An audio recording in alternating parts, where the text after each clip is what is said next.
కొత్త బట్టలు కొత్త వెలుగులు మీ ఇంటి పండుగ సంతోషాలకు అసలైన చిరునామా సిఎంఆర్ షాపింగ్ మాల్. అందరికీ భోగి సంక్రాంతి కనుమ శుభాకాంక్షలు. అనుకుని చాలా మంది అట నాకు ఎవరు చెప్పారు, కేర్ విజయమ్మ గారు చెప్పారు ఒకసారి. తులసి సావిత్రి గారి లాగా అనుకు చనిపోతే అందరూ వస్తారని చెప్పి పద్మిని గారు లేరు, మన తెలుసు కదా పద్మిని గారు, పాత హీరోయిన్. అవునవును. లలిత పద్మిని లలిత రాగిణి. ఆవిడ యుఎస్ నుంచి దానికోసం వచ్చింట ఇండియాకి. ఆఖరికి ఆవిడ చనిపోతే పెద్దగా రాలేదంట జనం. అయితే ఆంటీ నాకు చెప్పారు, కేర్ విజయ ఆంటీ. ఓకే. 1-2 years back. నేను అప్పుడు అనుకున్నాను, చూడు అసలు అంటే డెత్ కూడా అలా ఉండాలి అని అంటే అంత ఏదో ఒకటి వదిలేసి వెళ్ళింది కదమ్మా. ఇంకా ఆవిడ గురించే మనం మాట్లాడుతూ ఉన్నాం. అంటే మనం కాదు నాన్న, నేను తమిళ్, తెలుగు, కన్నడ అన్నీ చేస్తున్నాను కాబట్టి they keep talking about this. ఎలాగన్నా వస్తుందమ్మా ఆవిడ పేరు. అంటే అమ్మ మీరు అంటే నేను ఒక మాట అడగొచ్చా ఇక్కడ? తప్పకుండా. మీరు అంటారు మీ రోజుల్లో వాళ్ళు చాలా దానాలు చేసేవాళ్ళు, లేని వాళ్ళకి పెట్టడం, అంటే 24 క్రాఫ్ట్స్ వాళ్ళకి చేస్తారు, బయట వాళ్ళకి చేస్తారు, మీ అభిమానులకు కూడా. మనం చేసిన దానం ఎప్పుడో ఒకసారి మనకు పుణ్యంగా వస్తుంది, మనకు అది నిలబెడుతుంది అంటారు కదా. అది సావిత్రమ్మ గారి విషయంలో నువ్వు ఎవరికి దానం చేసావు అన్నది, ఆమె ఎంతమందికి దానం చేస్తావు, నువ్వు ఇచ్చేవాడు అర్హతుడా, ఎందుకు ఇచ్చావు అన్నది ఉందిగా కదా. మెడల్లో నగలు కూడా తీసి ఇచ్చిన రోజులు ఉన్నాయంట. ఓకే, ఎందుకు ఇచ్చావు, ఎవరికి ఇచ్చావు అన్నది ఉందిగా కదా. ఇప్పుడు మనం చూస్తున్నాం చాలామంది బాగానే ఉన్నాయి కాళ్ళు చేతులు, కొంచెం కలర్ రాసేసుకొని సిగ్నల్ రాగానే మనం చూసేటప్పుడే రాసుకుంటారు వాళ్ళ కలర్స్ అన్నీ. ఫేస్కి వచ్చి అడుగుతారు, నీకు జాలిగుణం అంటే కొంచెం వీక్ అంటే ఇచ్చేస్తారు డబ్బులు. ఇంతకుముందు నేను ఇచ్చిన రోజునే తర్వాత దాని గురించి ఒక ఆర్టికల్ వచ్చి ఎన్టీటీవీలో వచ్చి, ఆ టీవీలో వచ్చి చూశాను. ఇది ఒక పెద్ద ఇదే ఒక మాఫియా అలాగేలా అని చదివిన తర్వాత అమ్మ బాబోయ్ అనుకుని, అంటే అప్పుడు దాకా నేను నమ్మాను కదా వాళ్ళు పాపం అని.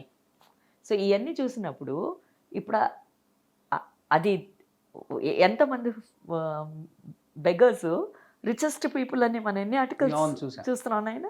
సో అప్పుడు వాడికే మనం రూపాయో 10 వేస్తున్నాం. అదే కదా ఈవిడ కేసులో కూడా అయింది. ఓకే. ఇప్పుడు వాడు వచ్చినవాడు నిజంగా అవసరంగా వచ్చాడా దేనికి వచ్చాడో నాకు తెలియదు కదా. చేసింది ఆవిడనుకో, నేను మాట్లాడే అర్హతురాలు కూడా కాదు, ఆవిడది ఆవిడిచ్చుకుంది ఓకే. బట్ ఇది మనకి ఒక ఎగ్జాంపుల్ అయిందా? అందులో కూడా ఆవిడ మనకి ప్లస్ అయింది. ఇప్పుడు ఆవిడని చూసి అట్లీస్ట్ చాలామంది, ఎంతోమంది నాకు తెలుసు పెద్ద సీనియర్ యాక్టర్స్ నాకు చెప్పారు, నేను కూడా జాగ్రత్త పడండి, ఆవిడలాగా అవ్వకూడదన్నారే. ఎంతమంది అలా బాగా గట్టెక్కారు. దాంట్లో కూడా అమ్మేగా ఆ మహాతల్లి, అందులో కూడా వెళ్ళిపోయిందిగా. అవును కదా. ఆ రోజుల్లో ఆర్టిస్టులు అందరూ చివరి రోజుల్లో చాలా ఇబ్బందులు పడ్డారు ఫైనాన్షియల్ గా కదా. ఇప్పుడు అట్లీస్ట్ ఒక ముందు గూడు చేసుకోండి అన్నారు, చేసుకున్నాంగా. ఇప్పుడు దానికి ఆవిడనేగా ఎగ్జాంపుల్ చూపించాం. ఆవిడ ఏది నెగిటివ్గా చేసేది, అన్ని పాజిటివ్గానే ఉంది. ఎంతమంది సెటిల్ అయి ఉంటాం ఇప్పుడు అలాగా. నేను అలాగే అయ్యాను. అమ్మ ముందు గూడు చేసుకోమన్నారు కదా, అలాగ అయిపోకూడదు అన్న కంగారులోనే చేసుకున్నాను కదా ఏదో ఒకటి. అదే మీరు ఇప్పుడు ఫైనాన్షియల్ గా బానే ఉన్నారు కదమ్మా. నువ్వు ఇన్కమ్ ట్యాక్స్ రీడింగ్ లేదు, మధ్యలో నేను ఒక న్యూస్ చూశాను. ఎవరది కొన్ని అప్పులు అయ్యాయి తులసి గారు. ఎవడాడు చెప్పినవాడు? నువ్వు చచ్చి పట్టరాడిని చూశాను నేను. ఏం అప్పులు? మా ఆయన సినిమా తీశారు, వద్దు నాయన హీరో అంటే వినలేదు, చేస్తాను అని వెళ్ళారు, చేసుకో. ఆయన అప్పులు అయ్యాడు. ఎప్పుడు నాకు లోటు లేదు దేనికి. ఎందుకంటే ఇది ఎందుకు ఇక్కడ సపరేట్ చేయాల్సి వస్తుందంటే, అహంకారంతో నువ్వు ఏం చేసినా అది నీకు తెలిసి చేసి దీని ఇంపాక్ట్ ఎవరికి పడుతుంది అని తెలిసి చేసినా ఏమవుద్ది. ఇది చాలా ఇంటర్వ్యూస్లో కూడా నేను చెప్పాను కన్నడలో. అది లక్కీ అండ్ గుడ్. నువ్వెంత అమ్మో ఈ పిల్లోడు చాలా తెలివితేటలున్నాయి, ఎక్కడో పెట్టాడు ఈ న్యూస్. బట్ నేను ఎప్పుడైనా కూడా చెప్తాను, ఇది తను వద్దు అని చెప్తూ ఉంటే చేశాడు, తను చేశాడు, అనుభవించాడు. కానీ దీనికి ఒక లీడ్ ఉంది. మేము ఒక సినిమా, ఫస్ట్ సినిమా 3 లక్షలు నా నగలు పెట్టి నేనే కథ రాశాను. ఓకే. దానికి మన శృతి అని కన్నడలో హీరోయిన్ ఉంది కదా, తనును ఇంకో అమ్మాయి పేరు మర్చిపోతాను ఎప్పుడు, చాలా మంచి యాక్టర్ అమ్మాయి, వినోదిని. ఓకే. వీళ్ళిద్దరూ హీరోయిన్స్. మినుగు తారే అని చెప్పి ఒక సినిమా రాశాను. అండ్ అది సినిమా మేమే ప్రొడ్యూస్ చేసి, చాలా తక్కువ లేడీ క్యారెక్టర్స్, కన్నడ సినిమా పెద్దగా అయ్యేది కాదని చేస్తే అంత ఆ సినిమా బాగా అయ్యి, ఫస్ట్ షార్ట్ ఫోటోవే ఇప్పుడు గూగుల్లో ఉంది. నా కొడుకుని ఎత్తుకొని ఇలా క్లాప్ కొట్టున్నా. ఓకే. అదే నాన్న, ఆ గుడిలోనే మాకు పెళ్ళి కూడా అయింది. ఆ గుడిలో మాత్రం నాయన బాబాకి సింహాసనం ఉండదు. ఆ ఫోటోలో కూడా ఉంటుంది చూడు నువ్వు కాలం. ఓకే. వెనకాల అది ఉండదు, ప్రభావళిను ఈ కూర్చునే సింహాసనం. సో అప్పుడు ఏమైంది, ఆ సినిమా వాళ్ళ ముహూర్తం ఫస్ట్ షాటు శివమణి ఏం మొక్కారంటే మా ఆయన ఈ సినిమా నాకు డబుల్ ద ప్రాఫిట్ తెస్తే నీకు వెనకాల ప్రభావళి చేస్తానని మొక్కాడమ్మా. అయిపోయింది. సినిమా నిజంగానే టేబుల్ మీద ప్రాఫిట్ నైనా ఇలాగా అంటే పెద్ద బ్యాగ్తో ఇంత డబ్బులు తెచ్చేసేసి అలా బీరోలో పెట్టేస్తున్నాడు మా ఆయన. నాకేమో నాకు తెలుసు మా ఆయన గురించి కొంచెం కంగారే. ఏ డబ్బు అయితే లేదని నేను చేసుకున్నానో మా వారికి ఈ డబ్బు ఇది ఎక్కువ అయిపోయింది. అంటే ఇంకొచ్చేస్తుంది కదా అస్తమానం. ఎప్పుడైతే నా వల్ల వచ్చిందని చెప్పను, ఎప్పుడు నేను అడుగుపెట్టి పెళ్లి చేసుకున్న తర్వాత ఇంకదే నాన్ స్టాప్ అయ్యే. అంత పెద్ద ఇంట్లో నాకు బాగా గుర్తుకొస్తున్నారు. మా తాతయ్య అప్పుడు బ్రతికే ఉన్నారు. చేయలేదు. బాబాకి అది చేయలేదు. నాకు ఇంకా తెలుసు మా ఆయన ఎలాగో చేయడు అని. డైలీ గుర్తు చేస్తున్నాను నేను. సరే ఓకే అని చెప్పి ఏం చేశారు మా ఆయన, ఆ డబ్బులతో 13 crores ప్రాఫిట్ నాన్న, 13 crores ఒక ప్రాపర్టీ కొన్నారు. ఈ 13 కాదు, 1.5 ఏదో చేశారు, చిన్న చిన్న అప్పులు చేసినట్టు అదేదో క్లియర్ చేసేసి 12 crores ఏదో కొన్నారమ్మా. ఇంకా 1 crore ఇవ్వాలి ఆ ఇంటికి, అది ఇవ్వలేకపోయారు. ఓకే, ఇవన్నీ ఫైన్ పడిపోయింది ఇక్కడ.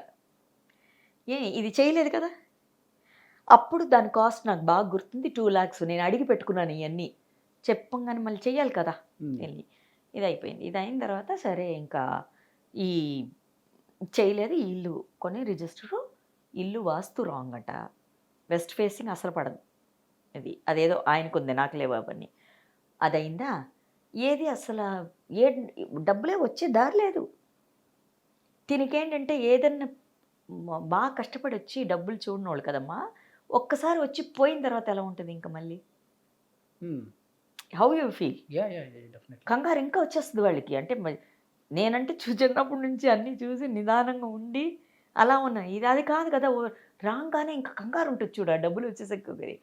నన్ను వద్దు కానీ కొన్నిసార్లు వినేవాడమ్మా, కొన్నిసార్లు మాట అదే నేను అని వచ్చినప్పుడు ఏమవుతుంది అక్కడ పోతుంది కదా, అలాగైంది.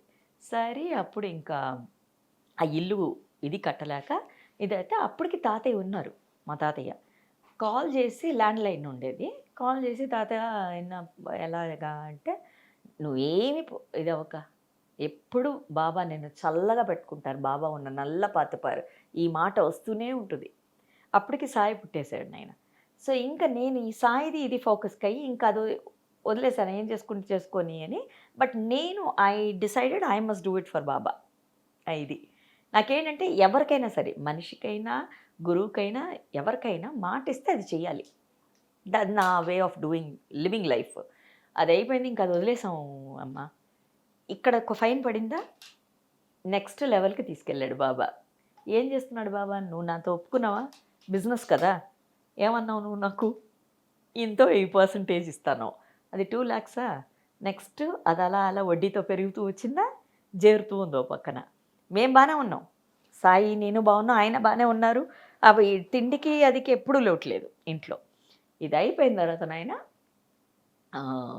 హీరోగా చేస్తాను దిగి 2 crores ఓవర్ నైట్. ఓకే, ఇది అయిపోయింది.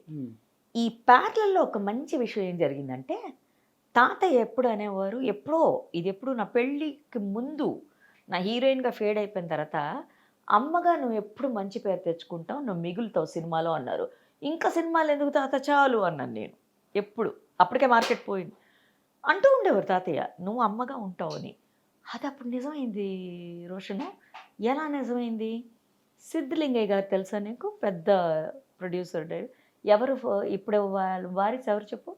సిద్ధలింగి కాదు నాకు తెలుసు. అథర్వ తెలుసా, వాళ్ళ కొడుకే మురళి అన్న పెద్ద హీరో. బ్రదర్ మన తమిళ్లో కూడా యాక్టర్ ఉన్నారు కదా, మురళి ఉన్నాడు కదా పెద్ద హీరో.